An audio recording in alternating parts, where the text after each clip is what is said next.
ലഞ്ചിന് നമ്മൾ 2 കറികളാണ് ഉണ്ടാക്കുന്നത്. ഒരു പുളിങ്കറിയും പിന്നെ ഒരു സ്പെഷ്യൽ ഓംലെറ്റുമാണ്. പുളിങ്കറിക്കായിട്ട് ഞാൻ മത്തങ്ങയാണ് എടുത്തിരിക്കുന്നത്. ഒരു ചെറിയ മത്തങ്ങയുടെ പകുതിയോളം വരും. അതിൻ്റെ തൊലിയൊക്കെ ഒന്ന് കളഞ്ഞ് കട്ട് ചെയ്തെടുക്കണം.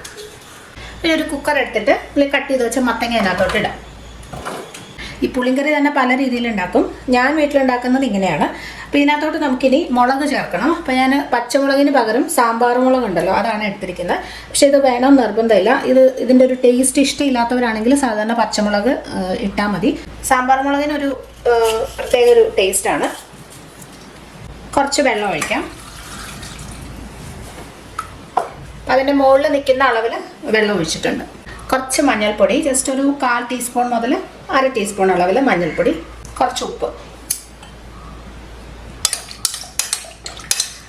ഇതിനെ നമുക്ക് അടച്ചു വെച്ചൊരു 2 വിസിൽ വേവിച്ചാൽ മതി.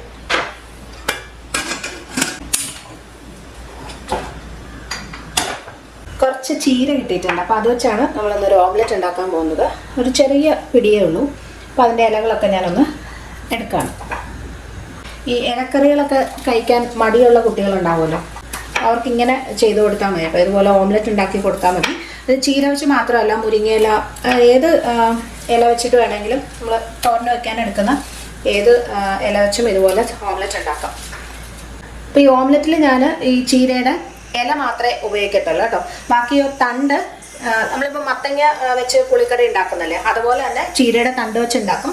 അല്ലെങ്കിൽ തീയലുണ്ടാക്കും, ഈ ഉള്ളിത്തീയലൊക്കെ ഉണ്ടാക്കുമ്പോൾ അതിൻ്റെ കൂട്ടത്തിലും ഇടാം. അപ്പോൾ ഇത് ഞാൻ ഇതുപോലെ ഫ്രിഡ്ജിൽ മാറ്റി വയ്ക്കും. എന്നിട്ട് കറി ഉണ്ടാക്കാനായിട്ട് ഉപയോഗിക്കും. അപ്പോൾ ഈ ഇല നമുക്ക് ഒന്ന് ചെറുതായിട്ട് മുറിച്ചെടുക്കണം. അപ്പോൾ ഇതിനകത്തൊരു 2 വിസിൽ വന്നപ്പം ഞാനിപ്പോൾ സ്റ്റൗ ഓഫ് ചെയ്തു. ഇനി ഇതിൻ്റെ ആവി ഫുള്ള് പോകുന്നത് വരെ ഇരിക്കട്ടെ, അത് കഴിഞ്ഞിട്ട് തുറന്നാൽ മതി.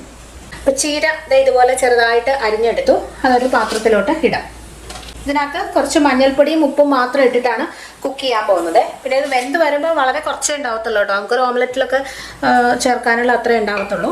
അപ്പോൾ ഞാനിപ്പോൾ ഒരു 4 പേർക്ക് കണക്കൊക്കെയുള്ള അളവിലാണ് എടുത്തിരിക്കുന്നത്. ഇതിനകത്ത് വളരെ കുറച്ച് ഉപ്പിട്ടാൽ മതിയേ. കാരണം ഓംലെറ്റിൽ പിന്നെ നമ്മൾ ആവശ്യത്തിന് ഉപ്പ് ചേർക്കും. ഇപ്പോൾ ചീരയ്ക്ക് പിന്നെ ഒരുപാട് ഉപ്പിൻ്റെ ആവശ്യമില്ല.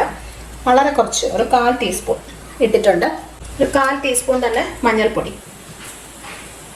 ഒന്ന് മിക്സ് ചെയ്തിട്ട് അടച്ചു വെച്ച് വേവിക്കുക. അതിനകത്ത് വെള്ളം ഒഴിക്കേണ്ട. ചീരയിൽ നിന്ന് കുറച്ച് വെള്ളം വരും, അതിൽ വെന്തോളും.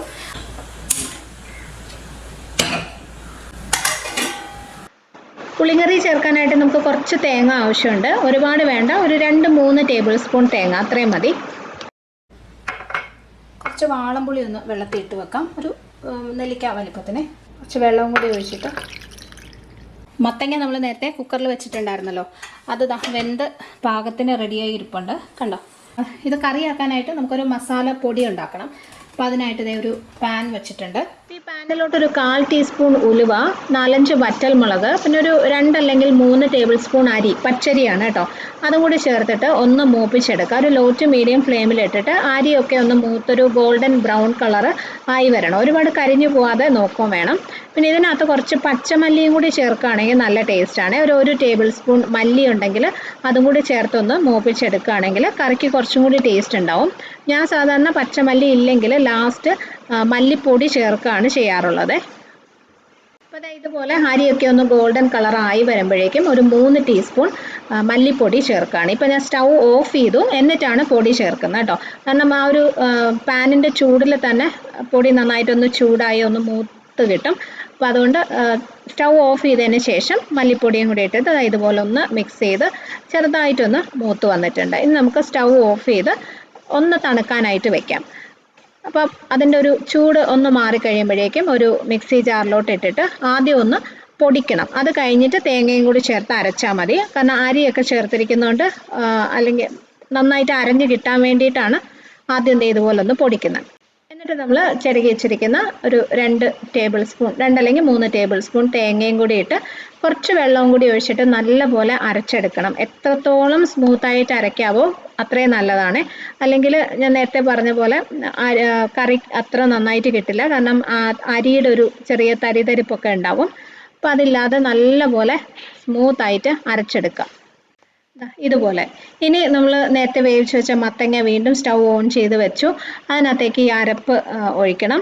മിക്സി ജാറിലോട്ട് ഒരു 1/4 കപ്പ് വെള്ളവും കൂടി ഒഴിച്ചിട്ട് അതും കൂടി ചേർത്തിട്ടുണ്ട്. മത്തങ്ങ വേവിച്ചതിൽ കുറച്ച് വെള്ളം ബാക്കിയുണ്ടാവും. പിന്നെ നമ്മൾ പുളി വാളംപുളി വെള്ളത്തിലിട്ട് വെച്ചിട്ടുണ്ടല്ലോ, അതും കൂടി ഇതിൻ്റെ കൂടെ തന്നെ ഒഴിച്ചു കൊടുക്കാം. ഓക്കെ, ഒരുപാട് വെള്ളം ആവണ്ട കേട്ടോ, ഒത്തിരി ലൂസായി പോണ്ട. ഏകദേശം ഇതൊന്ന് കുറുകി ഒരു 5 മിനിറ്റും കൂടി നമ്മളതൊന്ന് തിളപ്പിക്കും, അപ്പോൾ ഒന്ന് കുറുകി വരും. അപ്പോൾ ഏകദേശം ഒരു തീയലിൻ്റെ പരുവത്തിലാണിത് വേണ്ടത്. അപ്പം അതിനനുസരിച്ച് മാത്രം വെള്ളം ഒഴിച്ചാൽ മതി. ഉപ്പ് നോക്കിയിട്ട് വേണമെങ്കിൽ ചേർത്ത് കൊടുക്കണം. മത്തങ്ങ വേവിച്ചപ്പോഴും നമ്മൾ കുറച്ച് ഉപ്പ് ചേർത്തിട്ടുണ്ടായിരുന്നു. നന്നായിട്ടൊന്ന് മിക്സ് ചെയ്തതിന് ശേഷം ഒരു 5 മിനിറ്റ് ലോ ടു മീഡിയം ഫ്ലെയിമിൽ വെച്ചിട്ട് നല്ലപോലെ ഒന്ന് തിളച്ച് കുറച്ചൊന്ന് കുറുകി വരട്ടെ. ചീര നമ്മൾ വേവിച്ചെടുത്ത് കഴിഞ്ഞപ്പോൾ ഇത്രയേ ഉള്ളൂ കേട്ടോ, ഒട്ടും വെള്ളമൊന്നും ഒഴിക്കാതെ ഒരു 2-3 മിനിറ്റിനുള്ളിൽ തന്നെ അത് വെന്ത് കിട്ടും. ഇനി ഇതിൻ്റെ ഓംലെറ്റ് റെഡിയാക്കാൻ വേണ്ടിയിട്ട് ഒരു ബൗളിലോട്ട് ആവശ്യത്തിന് സവോളയും കുറച്ച് പച്ചമുളകും വേവിച്ച് വെച്ച ചീരയും കൂടി ഇട്ടിട്ട് അതിനകത്തേക്ക് മുട്ട പൊട്ടിച്ചൊഴിക്കുക. ഞാൻ 3 മുട്ടയാണ് എടുത്തിരിക്കുന്നത്, പക്ഷെ നിങ്ങൾക്ക് ഈ ഒരു അളവിന് ചീര എടുത്തു കഴിഞ്ഞാൽ ഒരു 4-5 മുട്ട വെച്ചിട്ട് വേണമെങ്കിലും ഈ ഒരു ഓംലെറ്റ് റെഡിയാക്കാം. അതിന് കറക്റ്റ് ഒരു അളവൊന്നുമില്ല. ഞാനിന്നിപ്പം പറഞ്ഞ പോലെ ഒരു 4 പേർക്ക് ഉള്ള കണക്കാക്കിയിട്ടാണിത് ഉണ്ടാക്കുന്നത്. കുറച്ച് ഉപ്പും കൂടി ഇടാം. ചീര വേവിച്ചപ്പോൾ ഉപ്പ് ചേർത്തിട്ടുണ്ട്, അപ്പം അതൊക്കെ കണക്കാക്കി വേണം ഉപ്പ് ചേർക്കാൻ. നന്നായിട്ട് മിക്സ് ചെയ്ത് വെക്കാം. നമ്മൾ തോരൻ വെക്കാൻ എടുക്കുന്ന ഏത് ഇല വേണമെങ്കിലും ഇതുപോലെ ഓംലെറ്റ് ചേർത്ത് റെഡിയാക്കാം കേട്ടോ. അഗസ്തിപ്പൂവൊക്കെ വേണമെങ്കിലും ഒന്ന് വേവിച്ചിട്ട് ഇതുപോലെ മുട്ടയിൽ ചേർത്ത് ഓംലെറ്റ് ഉണ്ടാക്കി കഴിഞ്ഞാൽ നല്ല ടേസ്റ്റുമാണ്, കുട്ടികൾക്കൊക്കെ കൊടുക്കാൻ നല്ല ഹെൽത്തിയുമാണ്. അപ്പോൾ ഇനി ഓംലെറ്റ് ഉണ്ടാക്കാനായിട്ട് കുറച്ച് എണ്ണ ഒഴിച്ചു. ഈ ഒരു ഇത്രയും മിക്സ് വെച്ചിട്ട് ഞാൻ 2 ഓംലെറ്റാണ് ഉണ്ടാക്കുന്നത്. ആ പാനിൻ്റെ ഒരു സൈസിനനുസരിച്ച് ഓംലെറ്റ് നിങ്ങൾക്ക് റെഡിയാക്കി എടുക്കാം. ഇതൊന്ന് കുറച്ചൊന്ന് വെന്ത് സെറ്റായതിന് ശേഷം തിരിച്ചിട്ടാൽ മതി, അല്ലെങ്കിൽ കുറച്ച് ചീരയൊക്കെ ചേർത്തിരിക്കുന്നതുകൊണ്ട് കുറച്ചും കൂടെ ഒന്ന് സോഫ്റ്റ് ആയിരിക്കും, തിരിച്ചിടുമ്പോൾ പൊട്ടിപ്പോവും. അത്യാവശ്യം നന്നായിട്ടൊന്ന് സെറ്റായി ഒന്ന് വെന്ത് വന്നിട്ട് തിരിച്ചിടാം. അപ്പോൾ ഇത്രയേ ഉള്ളൂ, നമ്മുടെ ഹെൽത്തി ചീര ഓംലെറ്റ് റെഡി. ഇതുപോലെ തന്നെ അടുത്തൊരു ഓംലെറ്റും കൂടി ഉണ്ടാക്കി. ആ സമയം കൊണ്ട് പുളിങ്കറി പാകത്തിനൊന്ന് കുറുകി വന്നു. ഈ ഒരു രീതിയിലായാൽ മതി കേട്ടോ. ഇനി ഇതിനകത്ത് നമുക്ക് താളിച്ചും കൂടി ചേർത്താൽ മതി. ലാസ്റ്റ് അതിന് മുന്നേ ആയിട്ട് ഒരല്പം ശർക്കര അല്ലെങ്കിൽ പഞ്ചസാരയും കൂടി ഒന്ന് ചേർത്ത് കൊടുക്കണം. ഞാനൊരു 1/2 ടീസ്പൂൺ പഞ്ചസാരയാണ് എടുത്തിരിക്കുന്നത്. ശർക്കര ആയാലും 1/2 ടീസ്പൂൺ ചേർക്കാം. ഇതിനകത്ത് പുളിയും എരിവും ഒക്കെ ഉണ്ടല്ലോ, അപ്പോൾ അതിൻ്റെ ആ ഫ്ലേവർ ആ ടേസ്റ്റ് ഒക്കെ ഒന്ന് ബാലൻസ് ചെയ്യാൻ വേണ്ടിയിട്ടാണ് ലാസ്റ്റ് ഒരു അല്പം മധുരം നമ്മൾ ചേർക്കുന്നത്. പക്ഷെ കറിക്ക് അങ്ങനെ ഒരുപാട് മധുരം ഒന്നും ഉണ്ടാവില്ല, പക്ഷെ നല്ലൊരു ടേസ്റ്റാണ് പഞ്ചസാരയോ ശർക്കരയോ ചേർത്ത് കഴിഞ്ഞാൽ. ഇനി ഇതിനകത്ത് താളിച്ചിടാൻ വേണ്ടിയിട്ട് കടുക് ഇട്ടു, കുറച്ച് വറ്റൽമുളകും കറിവേപ്പിലയും അത് നമുക്ക് പുളിങ്കറിയിലോട്ട് ഒഴിച്ചു കൊടുക്കാം. ഇത്രയേ ഉള്ളൂ, നമ്മുടെ അടിപൊളി മത്തങ്ങ പുളിങ്കറി റെഡി. നല്ല ടേസ്റ്റി ആയിട്ടുള്ളൊരു കറിയാണ്, നിങ്ങളിത് ട്രൈ ചെയ്ത് നോക്കണം. ഇപ്പോൾ ചോറിന് നമ്മൾ ഇതുപോലെ പുളിങ്കറി അല്ലെങ്കിൽ രസമൊക്കെ ഉണ്ടാക്കുമ്പോൾ അതിൻ്റെ കൂടെ പപ്പടം നല്ലൊരു കോമ്പിനേഷനാണ് കേട്ടോ. പപ്പടം ഇല്ലെങ്കിൽ ഇതുപോലെ ഇതിന് നിങ്ങൾ എന്താ പറയുന്നതെന്ന് അറിയില്ല, നമ്മളിങ്ങനെ ഫ്രൈ ചെയ്ത് കഴിക്കത്തില്ലേ, പല ഷേപ്പിൽ കിട്ടും. ഇത് സാധാരണ സ്നാക്കായിട്ടാണ് കഴിക്കാറുള്ളത്, പക്ഷേ ഞാനിതിടയ്ക്ക് ചോറിൻ്റെ കൂടെ ഉണ്ടാക്കാറുണ്ട് കേട്ടോ. പറഞ്ഞ പോലെ രസം അല്ലെങ്കിൽ പുളിങ്കറിയൊക്കെ ഉണ്ടാക്കുമ്പോൾ അതിൻ്റെ കൂടെ ഇത് നല്ലൊരു കോമ്പിനേഷനാണ്. അപ്പോൾ അതാണ് ഇന്ന് ഫ്രൈ ചെയ്ത് എടുത്തിരിക്കുന്നത്. അപ്പോൾ നമുക്ക് ചോറ് വിളമ്പാം. പുളിങ്കറി, ചീര ഓംലെറ്റ്. ഈ ചീര ഓംലെറ്റിന് ചീരയുടെ ഒരു ടേസ്റ്റ് മുന്നിട്ട് നിൽക്കുകയൊന്നുമില്ല, നമ്മൾ സാധാരണ ഒരു ഓംലെറ്റ് കഴിക്കുന്ന പോലെ തന്നെയായിരിക്കും. അതുകൊണ്ട് കുട്ടികൾക്കൊക്കെ ഉണ്ടാക്കി കൊടുത്താലും അവർക്ക് നല്ല ഇഷ്ടമാവും, നല്ല ഹെൽത്തിയുമാണ്. അപ്പോൾ ഈ ഒരു ലഞ്ച് കോംബോ എന്തായാലും നിങ്ങളൊന്ന് ട്രൈ ചെയ്ത് നോക്കിയിട്ട് അഭിപ്രായം അറിയിക്കണം.